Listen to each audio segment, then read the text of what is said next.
Thank you. Thank you. I'm going to do a semi-formal introduction to Jessica. Semi-formal because I'm not wearing a tie. So the most salient fact here is 5 years ago, Jessica came to JTS. This is pre-COVID. And she said she was interested in doing a master's degree in Jewish studies. And for reasons I think that have to do with divine grace, they sent her to my office. And in a very, very short bit of time, it was very clear that she wasn't going to do a master's, but we were going to study together. And we have been a chavruta, study buddies, for 5 years now. We worked our way through a bunch of stuff, rabbinic texts, biblical texts. And for me, as a scholar of Midrash, I spend my time really focused on two kinds of rabbinic literature. One is rabbinic interpretation of scripture. And the rabbis were not shy at all about commenting on not just verse by verse, but sometimes word by word, even letter by letter. Because I am a scholar, I didn't just focus on rabbinic literature, but I also know the literature of the church, and in the medieval period, the literature of Islam. Although admittedly, the Muslims do not comment on the Torah per se. So that's one piece of my Midrash scholarship. The other piece of my Midrash scholarship is rabbinic stories, how the rabbis tell didactic narratives about one another. The reality is that, I mean, let's be honest, we all gossip about our clergy. But if you wait 500 years, it's sacred literature. So this is what I do. And for all of that, and for all that, I probably even took a course in medieval piyut, in medieval poetry, the same word, piyut, poets. Studying with a poet is a very different endeavor. And I said earlier today, I had a teacher, he was a scholar, he was probably in his 90s when I studied with him. He was a scholar of the ancient world, Elias Bickerman. And he used to say, I teach you to read slow. And that's one of the things I think Jessica has taught me is to read slow, to appreciate nuance. Now, I will confess freely and openly that Jessica's not actually the first poet I've studied with. I had a study group many years ago, and Judy Baumel was part of that study group. So, and there were some other poets in that group as well. So we did appreciate it. But this one-on-one, be it that you are a poet, or be it simply that you are Jessica Jacobs, has been, in the true sense of the word, revelatory for me. When we study together, I feel, as the rabbis would say, that the Shekhinah, God's presence, is with us, albeit on Zoom. And I'm just so thrilled that Jessica has come to talk about her new book. I should mention she has some other books, which are also lovely. Take Me With You Wherever You're Going, which was 2019, one of the Library Journal's best poetry books of the year.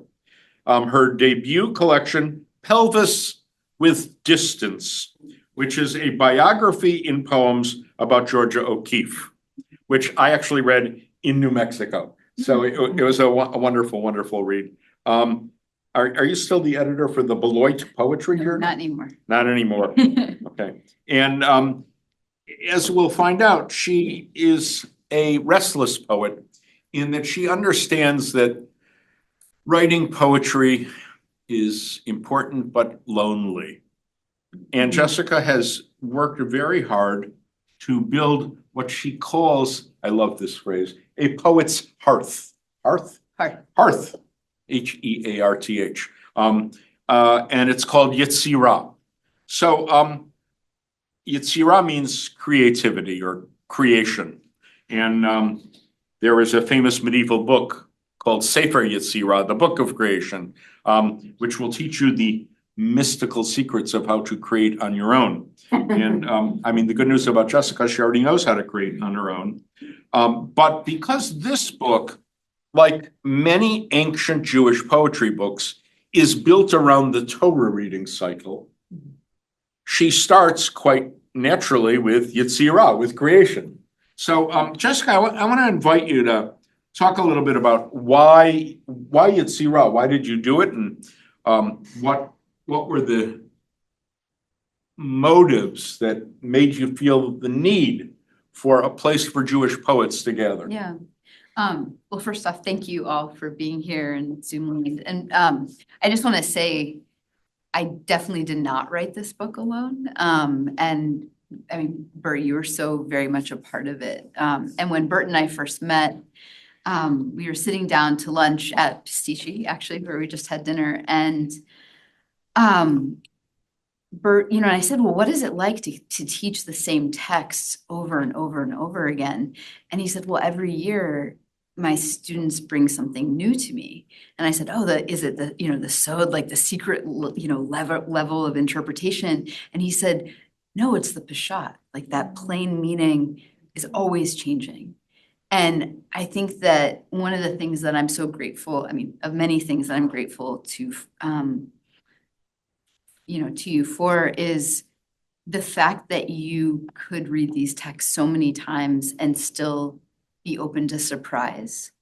It was really deeply meaningful to me. And you're quite surprising. Sometimes not a good thing, but yeah, and it gave me permission as someone who feels very much like an outsider to Torah, being raised in a secular home and not really having a religious background, to approach these texts and not feel like I was going to get something wrong, but that there was an invitation to maybe find something like a little bit new. And so it took me, talking about reading slow, about 7 years to do the study and creation of this book. And I really wanted to be in conversation with other Jewish poets. And there's so many of them in this room, and I'm so grateful. And I did not know any of you before Yetzirah. Wow. And so I just assumed, because I was in the secular literary world, that there would be a place for Jewish poets. And when there wasn't, I thought, okay, well, maybe it's because no one wants it. So I spent a couple of years talking to people, and I realized there was a need. And one thing I know how to do is work. And so that was really where Yetzirah came from, was that there was a hunger for community and conversation. And I knew that sitting with Torah and reading it for the first time in my 30s had completely changed my life and changed how I experienced the world and slowed me down as a person. And I wish that I had been able to have access to that when I was younger. And so I wanted to have a space where people who maybe feel like outsiders to Jewish texts and traditions could have a way in and could have a way in to write about it. So, one of the things, and unfortunately, it's become a motif in our backing and forthing. Yeah. I'm always cutting out articles and sending them to Jessica, is the growth in the last few years of, I mean, let's call it what it is, anti-Semitism. That what used to be comfortable places for Jewish poets, not only are not comfortable places anymore, you're excluded. Yeah. So how does Yetzirah play into that? What do you have to say about anti-Semitism? Not a fan, don't recommend it. Yeah, I mean, I think it's, I didn't really realize how significant Yetzirah would be in the literary world in terms of helping people feel less alone. And I keep telling people I really look forward to a time when it doesn't feel so essential, when it doesn't feel like we would need to band together. But I think that there's a real tribalism that happens when people are frightened. And I think that's what we're seeing. And I think that anything that we can do as a community to support each other in a time when I think Jewish voices really need to be heard is really essential. And that's really what we're trying to do by really just trying to hold a welcoming space for people who have all different types of political opinions. So, you know, and we have a couple of people here who were at our conference this past summer. And we, you know, at the Tish after our Kabbalat Shabbat, we had studied poetry together all week. And we had very, you know, I didn't ask their politics, but people who were pretty far to the right, like Hasidic poets. We had queer anti-Zionists. We had all, and everyone sat together at the same table and sang the same songs and ate gross kosher candy. And it was joyful. And to me, that's what Yetzirah does, is it makes a space where we can actually talk to each other. And I think that until we can talk to each other, we certainly can't speak to people outside of the Jewish literary world. So can I just ask, I mean, I'll take you at your word that Yeah. there are a bunch of Jewish poets here. But among all of the people here who are poets, have you yourselves experienced some forms of anti-Semitism in your public personas of poets, in your publishing, in your being on panels, things like that? Not so much? Just had people unfriend me. Unfriend you? Unfriend me because, oh, I just said, here's another point of view. Actually, it was when I posted a Bret Stephens op-ed, and then I had people who were clearly, let's say it was a Libyan American poet who just said, and I knew him for years and years and years, who just said, it was nice knowing you. You know, Yeah. That's her. Claudia Reckling wrote about microaggression. And I sort of understood it, but I don't think I had quite experienced it. I have experienced it in the last year of people just pulling back, getting cold, saying no to things that would have been a yes with kind of flimsy excuses, distancing, not wanting to be on panels where I had presented with people before. So a lot of, I mean, maybe that's macroaggression, I don't know, but it felt like these just, I mean, not so many direct confrontations, a lot of turning away. Yeah. Not feeling welcome. You know, I mean, to state the obvious, I have a very Jewish public persona. I mean, I'm a professor at the Jewish Theological Seminary. I'm a rabbi. And I used to joke. I mean, I really could afford to joke and say, it's anti-Semitism, like if the car didn't start in the winter. And, you know, If the car didn't start. yeah, but so now it's not funny anymore because it's real. Anti-Semitism is real and the reverberations. But I want to put it into context. Some of you notice I'm wearing a hostage ribbon. I had a young cousin who was a hostage. He was taken hostage on October 7th and he was murdered on September 1st. Hirsch Goldberg Poland, I should mention him by name, may he rest in peace. And, you know, that has colored my whole existence. But, you know, there's no pretending anymore that it's easy or that, oh, it's just Zionism. And I'm still very much processing. And one of the things I'm finding helpful is Jessica's poetry. So that's by way of invitation. All right, I will, yeah. So I'll actually start with the last poem, you know, just to be contrary. This is for page 165 if you have the book. And if you don't have the book, it'll be on sale later at $10. Wow, all right, there you go. Bert's also my hype man. It's pretty great. So this poem actually came from a conversation with an amazing poet named Matthew Olsman, who read my entire collection. We'd been exchanging work, and he said, "Yeah, I liked the manuscript, but I really expected a poem saying why you wrote this book and why it mattered to you to spend 7 years with the book of Genesis." And I was really irritated because I thought I was done with the book. But I sat down and this was kind of the gift. I'm usually a very slow writer, and this poem kind of came out in a burst. And And the secret Easter egg, if you will, in the Jewish reading, is it's 18 lines. So it's called Aliyah. And I was just really taken with this idea of the Torah as a tree of life. That can bind us. And so an Aliyah, of course, is a going up to read from the Torah. Aliyah. And this is actually kind of speaking to the Torah as to what has given me. Let me speak to you as the tree I climbed as a child, the one in the far corner of my grandmother's yard, whose bark was a tapestry of rough diamonds. Your first branch was low enough to leap to, textured enough to hold me, and each branch after placed as though to keep me climbing. I paused only to press my ear to your trunk and hear it, the heartbeat of water moving toward the leaves, the conversation between roots and sky. Climbing until my hair twined your needles' spines, until, anointed by your green, you took root within me. So I speak from the part of me who grows you, grows with you, who will always live in your branches. And in the boughs, so many there with me. A vantage we could not have reached on our own, a vision otherwise beyond us. All of us in that overstory, unalone. And then, thank you. And then I found the title in the last word of the poem.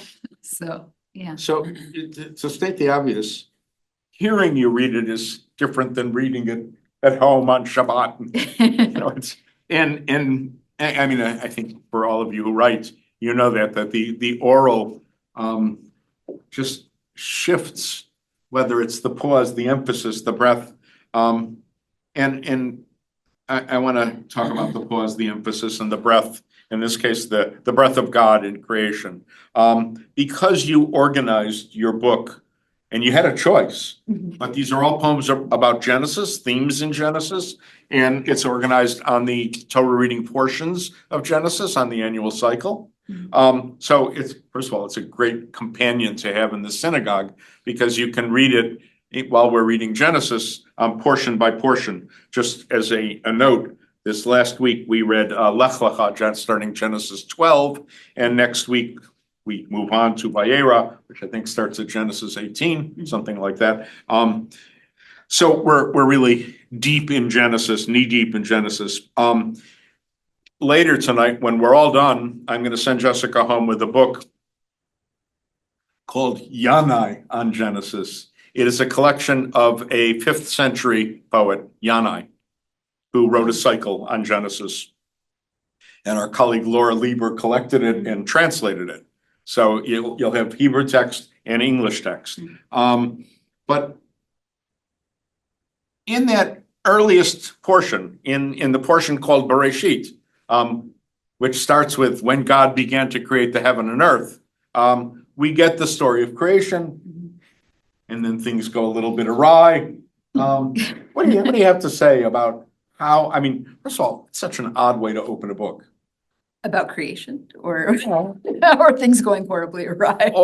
Maybe all of you. I mean, I'm continually annoyed that in the very first portion, with all the grandeur of creation, the rabbis decided to just let that portion go long enough until it all turns to shit. And they're like, oh, come on, you could have stopped like 10 verses earlier. It would have been a happy parsha. But no, they had to be, I mean, they were rabbis. That's the way it was. So what does Jessica have to say? I mean, I think that one of the things I was most struck by just the very, very beginning, and really spending a lot of time with Bereshit, was that when you read it really slowly, the fact that it's only light that is created, and the fact that darkness is already in the world.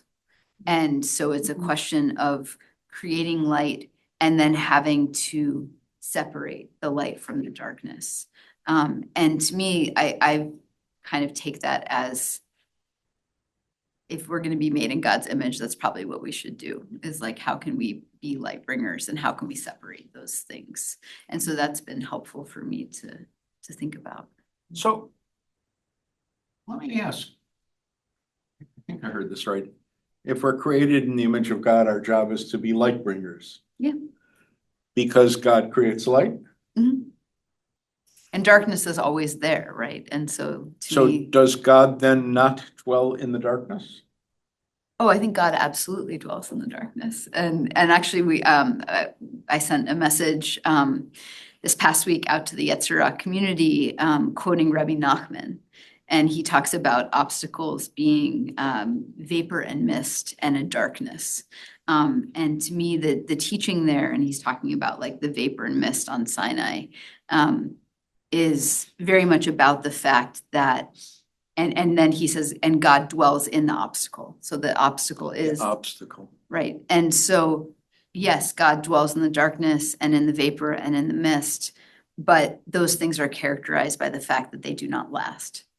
And that we need, and Nachman is talking about Moshe, that Moshe is the one who steps into the darkness while everyone else turns aside because they're terrified. And so to me, like, yes, we can go into the darkness, but we need to then, how can we pull light from that and make those separations? So in the Torah, when Moses goes to see God. Yeah. That little visit face to face, three terms are used. Choshech, darkness, Mhm. Anan, cloud, and Arafel, fog. Mhm. And the rabbis comment on Choshech, Anan, va'Arafel that Moshe went lifnim mishalosh mechitzot, that Moshe had to penetrate three barriers. Yeah. Right? Choshech mibachutz, darkness was the outer barrier. Yeah. Anan mibifnim, Anan was the inner barrier, and then Arafel lifnei lifnim, the most or the innermost of innermost. But lifnei lifnim is also quite literally physically there in God's presence. So here's my question to you, poet. When you write. Yeah.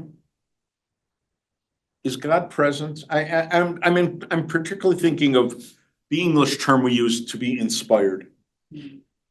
Yeah, I mean, I think to me, and I have a number of poems, it's been really interesting. So this book came out in the spring, and so touring with it and being in conversation has actually taught me a lot about these poems because I've been able to I've been able to see themes that I didn't see while I was writing them.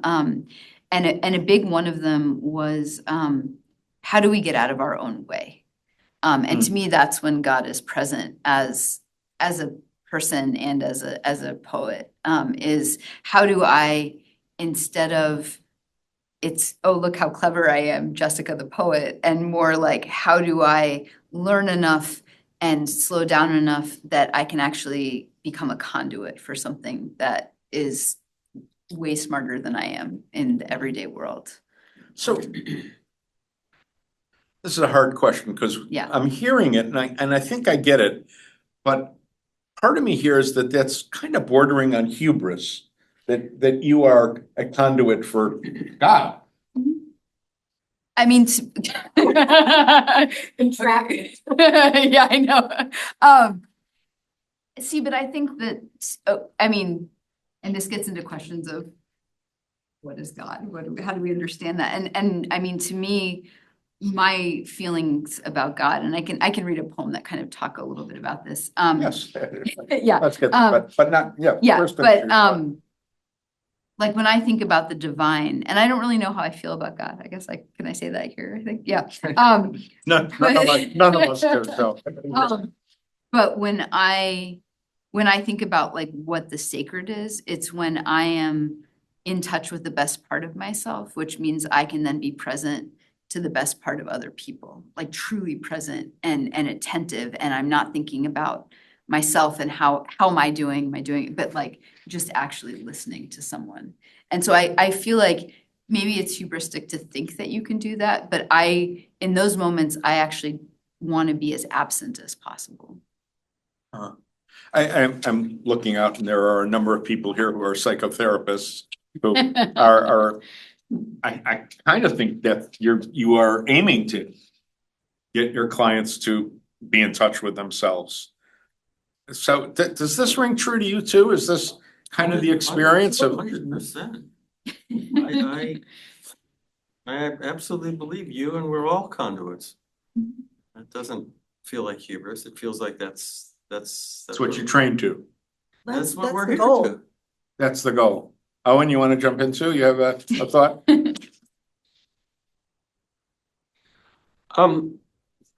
Well, I'm not sure how that plays out in therapy. I mean, we're containers. I mean, that notion in therapy is very important. Being a container for, for Beyond, for what can't be contained. But I'm thinking of Jessica's notion being a container for God. I mean, the whole point of connection is to connect through something a little better, something a little maybe from beyond. And when those parts of ourselves connect, very magical and wonderful things happen. So there's like a tunnel.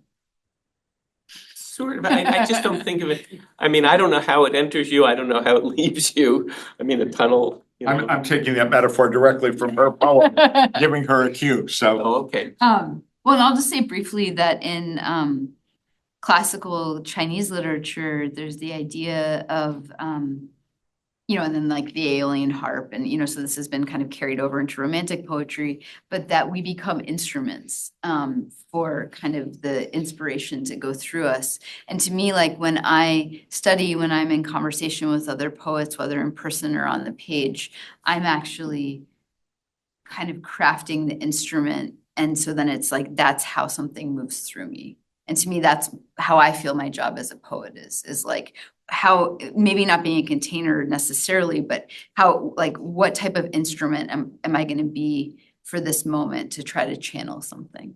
And so I can read, this is a poem that draws on, I, as Burke can attest, very, very badly learned biblical Hebrew. And mostly taught myself, but I studied with a Hebrew teacher for a little while. And I was really fascinated and terrified by the idea of prayer because I didn't know what that meant. So this poem is called Prayer Should Be a Tunnel. It's on page 8.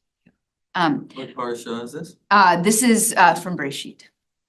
And it's actually referencing God created the large sea creatures and every living creature that moves. And I grew up in Florida and saw Jaws, and then the next day was taken to, I don't know what the actual name is, but I call it the Tunnel of Terror, which is a shark encounter. It's not a good day in my young life. So prayer should be a tunnel, my Hebrew teacher says. And I find myself pigtailed, a kid again, descending from a blazing Florida day into the murky depths of SeaWorld's Tunnel of Terror. A massive glass passage through a seawater tank. Sharks glide by, fins foxed and furrowed as the edges of old treasure maps. Far above, the inaccessible surface ripples a chainmail of light.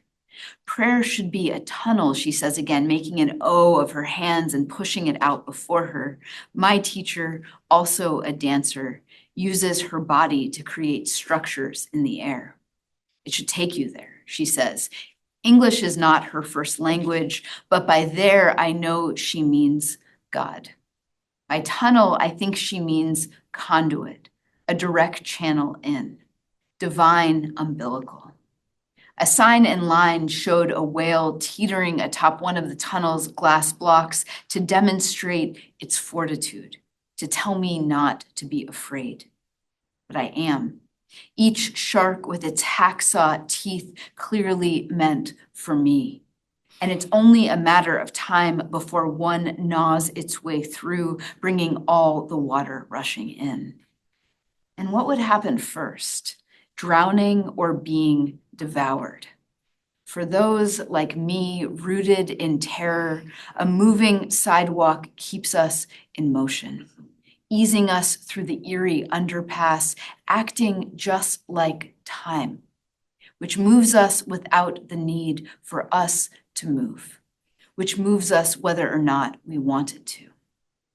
Prayer should be a tunnel, she says, but what words, what melody would let me make with my body such grand architecture in the air? Let me stand in one place and travel both out and in. Let me sink and not drown. Let me wander unafraid into the open mouth and emerge unscathed and changed. And emerge unscathed and changed. Yeah.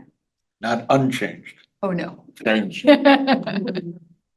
Probably a little scathed. Let's be So, honest. the water metaphor is quite natural. And although here we are in the middle of a drought, but it looms fairly large in your book, including in this really riveting cover art, which I think is an arc. Yes. And when I say arc, I never lose sight of the fact that we use arc to talk about the boat that Noah was in, but that's also where we put the Torah. And so I'm going to invite you to tell us a little bit about this cover.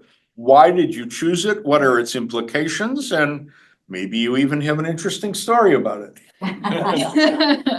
Indeed.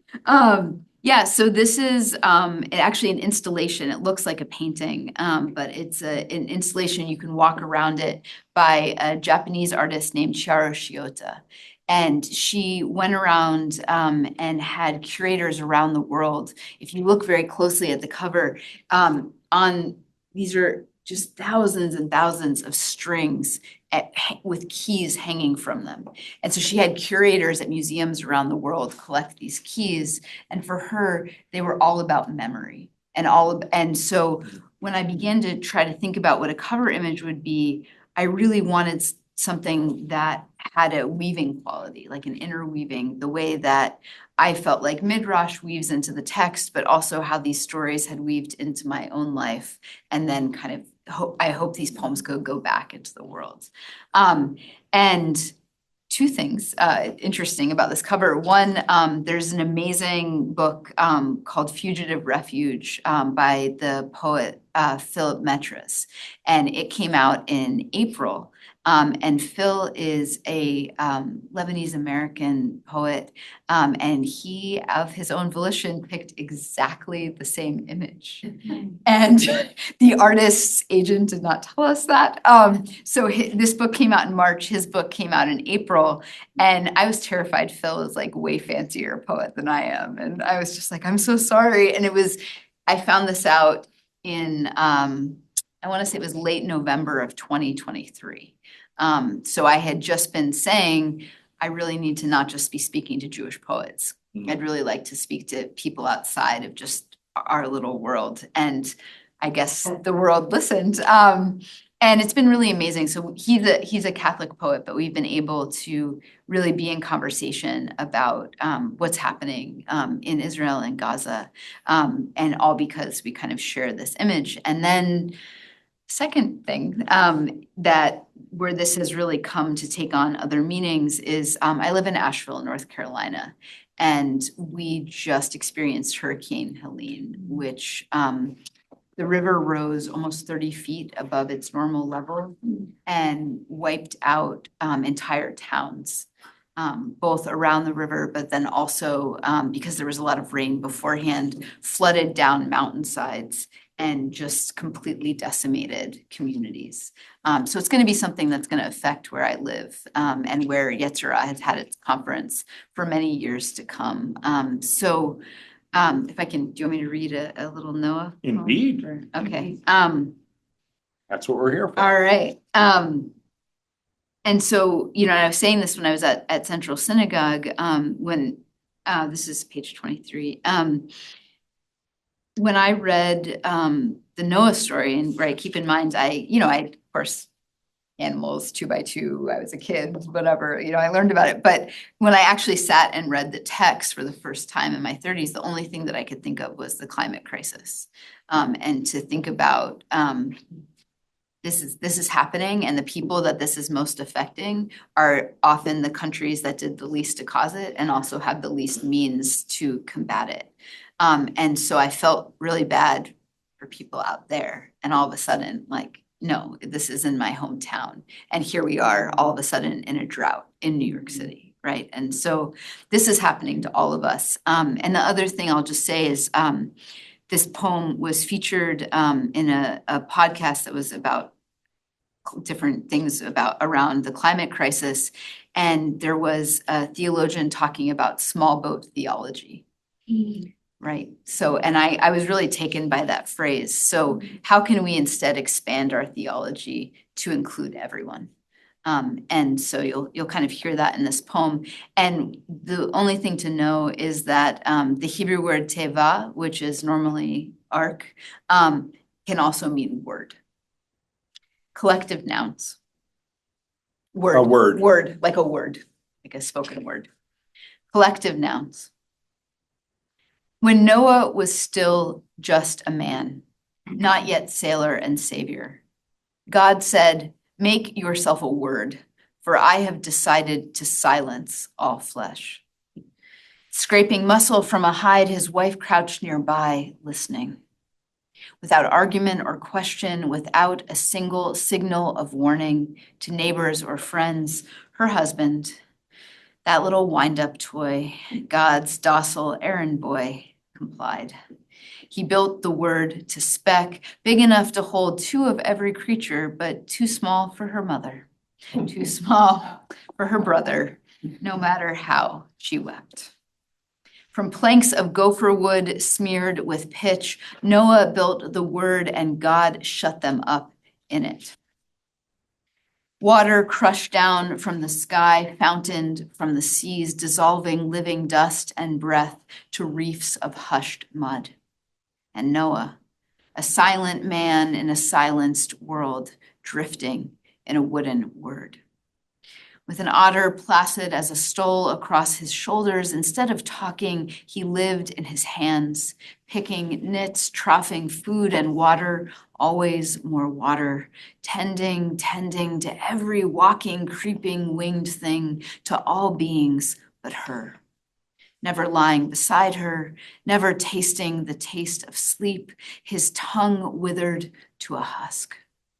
The dark hold was mobbed with chitter, roar, and screech without restraint, and from outside, the ceaseless babble of wood and rain. She was drowning in languages she couldn't speak, and he never offered her a word of comfort. When the rains finally ended, Noah bound a rope to the rafters. Before the raven, before the doves, he lowered himself from the word's one window. A splash, and he leashed the rope to his ankle, leaned back, and let his hands fall empty. Let the flood embrace him. Grime sloughed from him into the waves until the only animal he smelled was himself. Noah bobbed there, a beaming buoy tethered to the word in which the future floated, where his wife, unseen, the new Eve, humanity's unnamed mother, looked out from the window and watched as he gave himself to the killing waters. Looked past him, trying not to think of the death and rot that brothed him. Is a man good, she wondered, who can construct a word large enough for only a chosen few? And now, no matter what promise once rainbowed the sky, before the world is again silenced, the water and weather already rising, already tearing the roofs from the poorest among us, instead of floating, unnoticing, past those taken by the tides. Can't we build a peaceful fleet, lashed by syntax and spring lines into a sentence of survival? Words that welcome not just some, but all.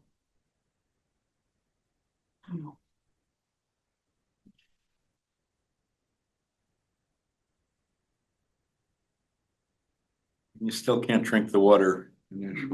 nor open your eyes or mouth in the shower. So that's gonna be a while. Yeah, non-potable water.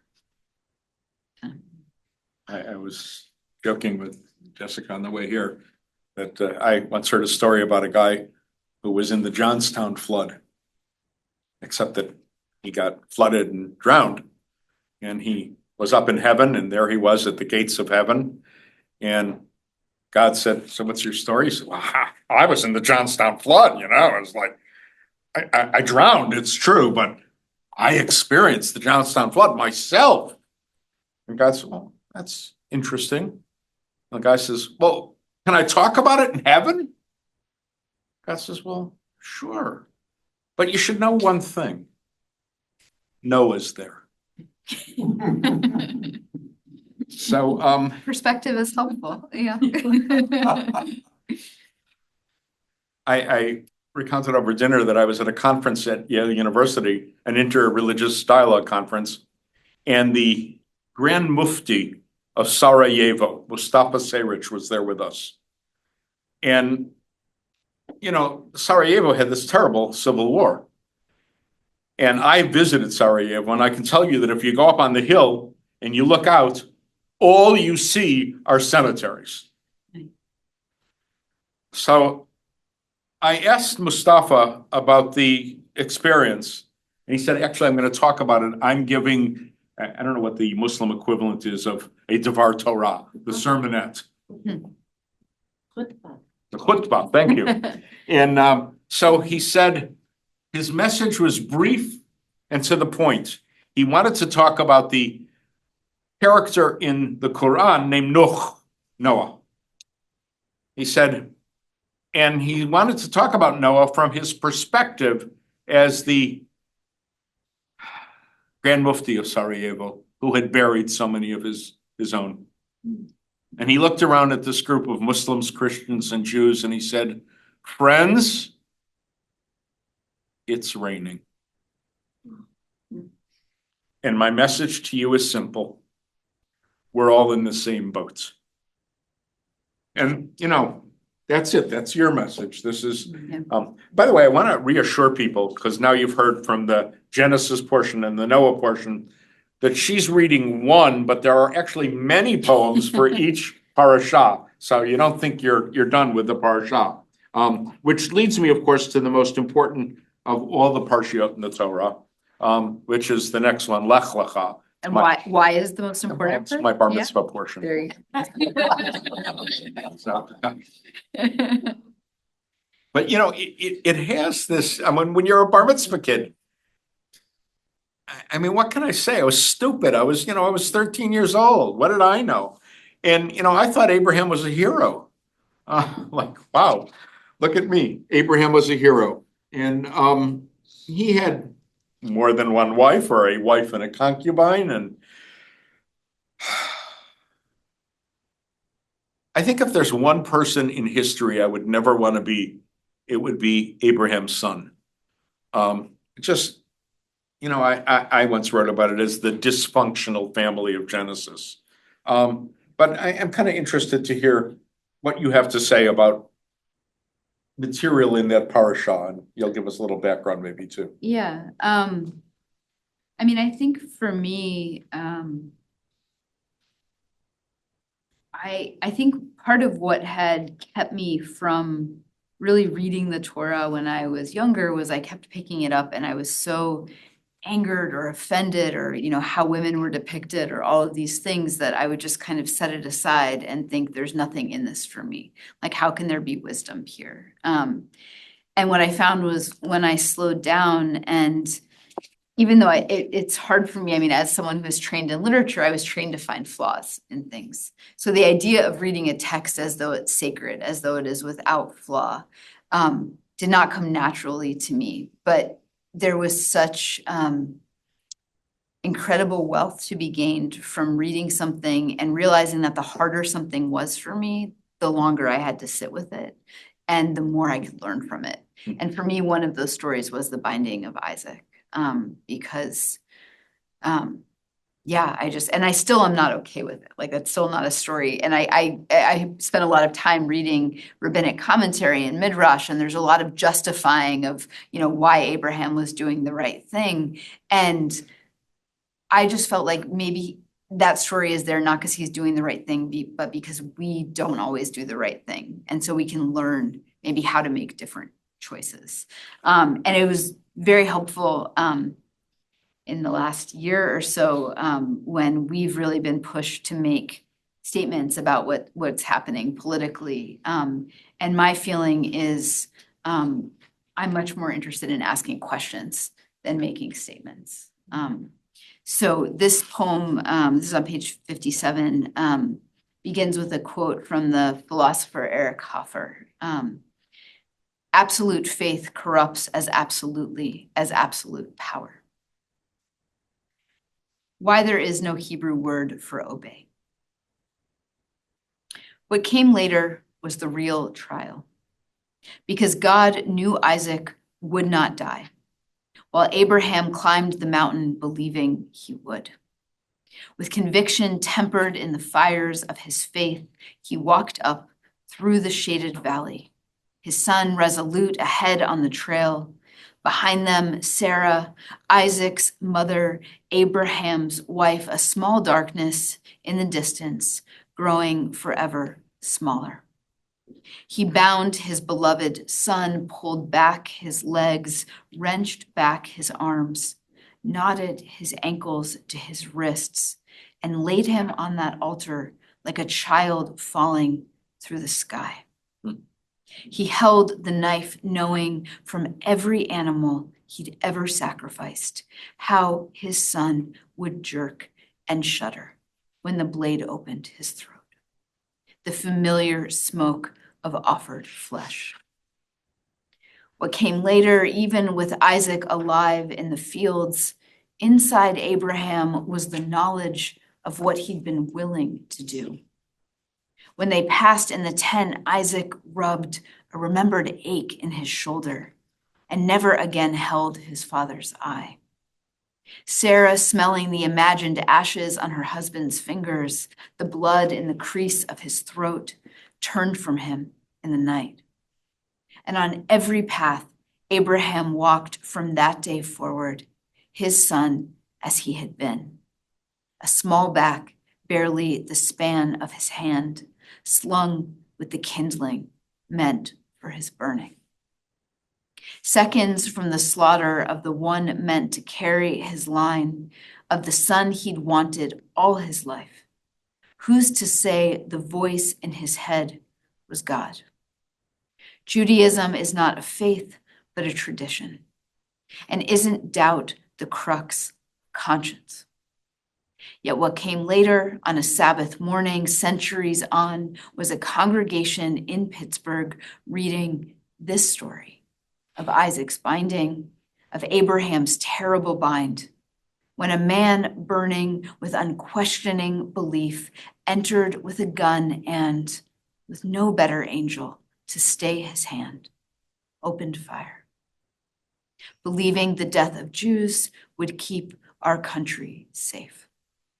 Believing this massacre, elderly congregants bleeding out on the floor, was God's work. Who would call such actions holy? And how many more times will each of us come down from the mountain, conviction knocking like a knife in our belt loop, stained with all we would have done? My daily gods are minor ones, of pride, of lust, of impatience and complacency. Yet how many have I harmed on the way to what I thought was right? Or, with hindsight, on the way to what I wanted? And how many sorry sacrifices have I made of myself? What if we turn from certainty and arm ourselves instead with questions?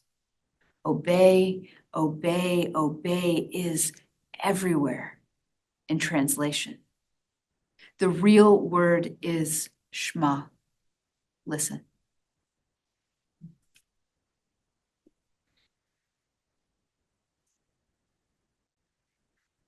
I don't remember whether we studied the Midrash. It's probably a 9th, 10th century Midrash, Pirkei Rabbi Eliezer together, on this material. Yeah.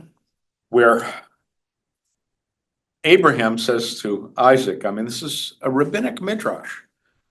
Ro'at ha'klum echad ha'arim ha. Do you see anything? Right, that Abraham himself doubts that maybe he didn't hear right. Maybe it was an illusion.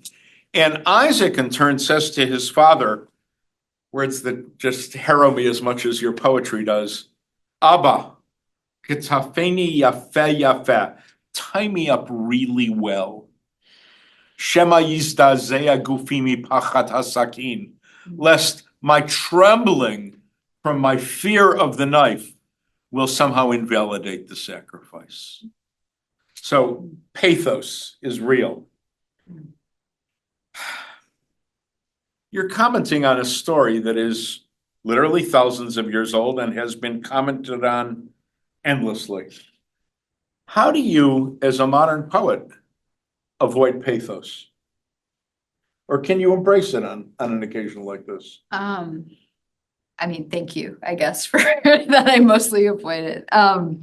I mean, to me, like, one of the things that I really think about is the difference between sentiment and sentimentality. And to me, the way that I think about those things is, and I believe it's Leslie Jameson has an essay on saccharin, like the chemical, but also like something is saccharin in literature. And she says that, kind of when something is saccharin or sentimental, it's like empty calories. And which I really love. And so to me, sentimentality is when I say to you, this is really sad.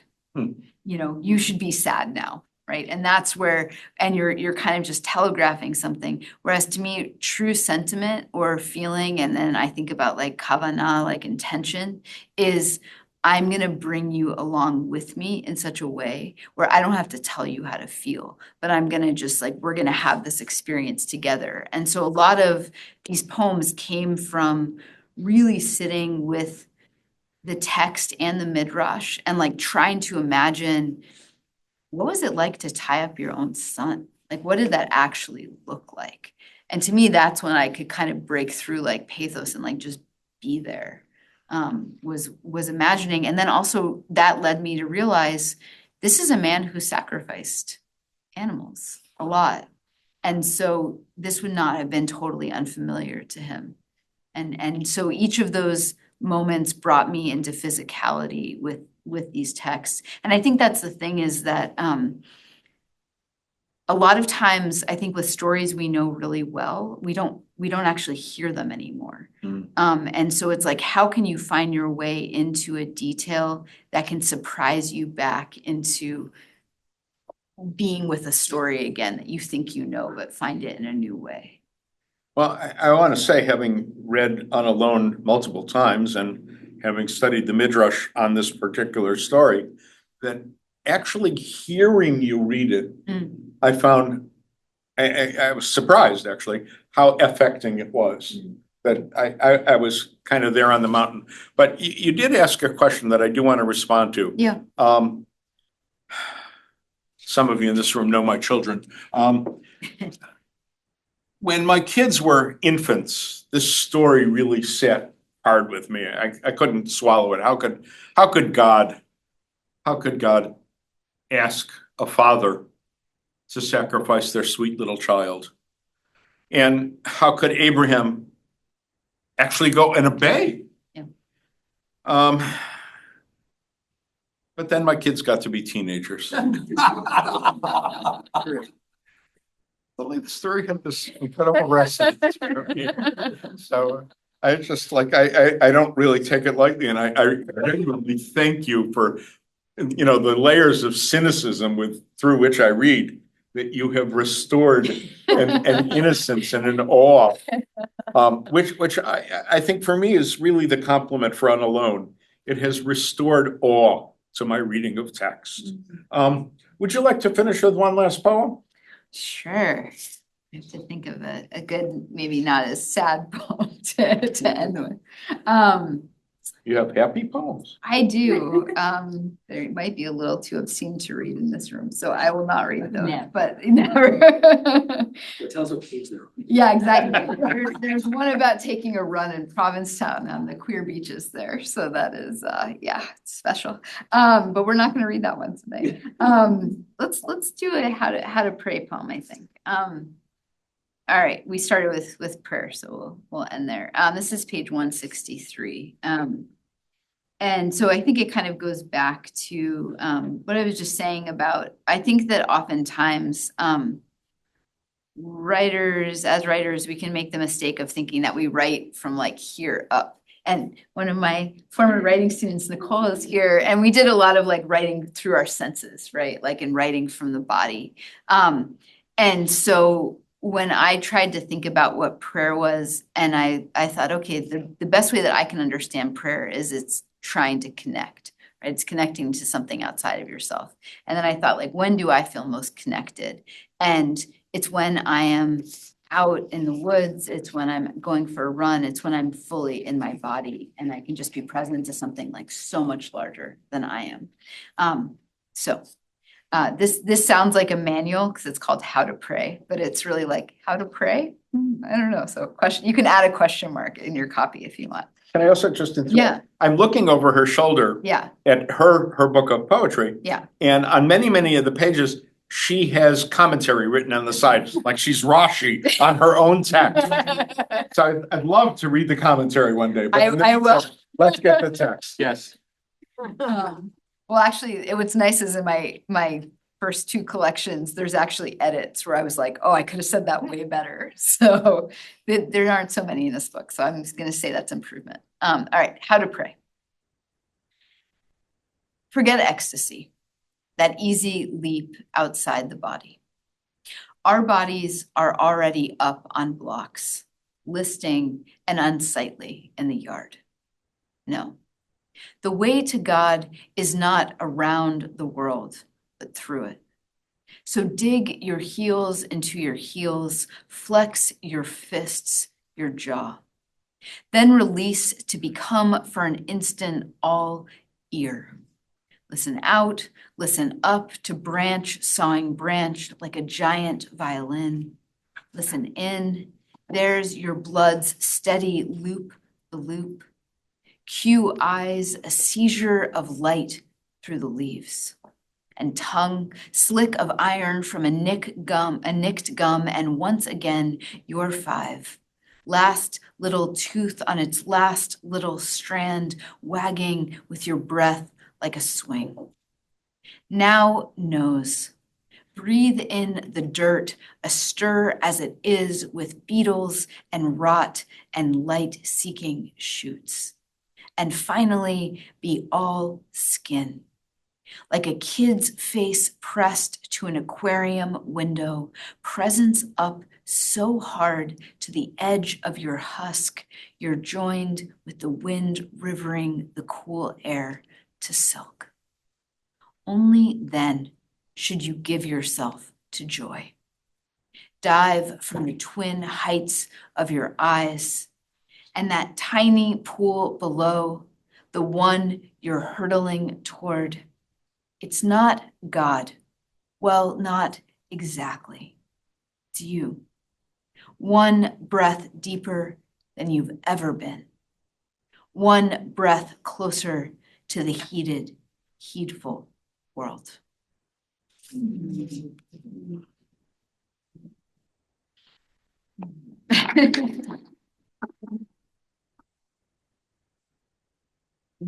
Thank you, my rabbi. We have the good fortune of having a number of volumes that you can buy at discount. So if I'm gonna ask Ben and Claire to come on up here and Ben has a whole box full of folks. And one of you will hand out and the other will Yeah, take them all, not this one. But thank you all so much just for being here. I really So, appreciate it. the books are, what are they listed, $17.95, but we're selling them tonight only for $10. So, There you go. Okay, poor Jessica, thank you so much. Thank you very much, Wonderful David. program. Thank you. And thank you all for coming. Have a good night.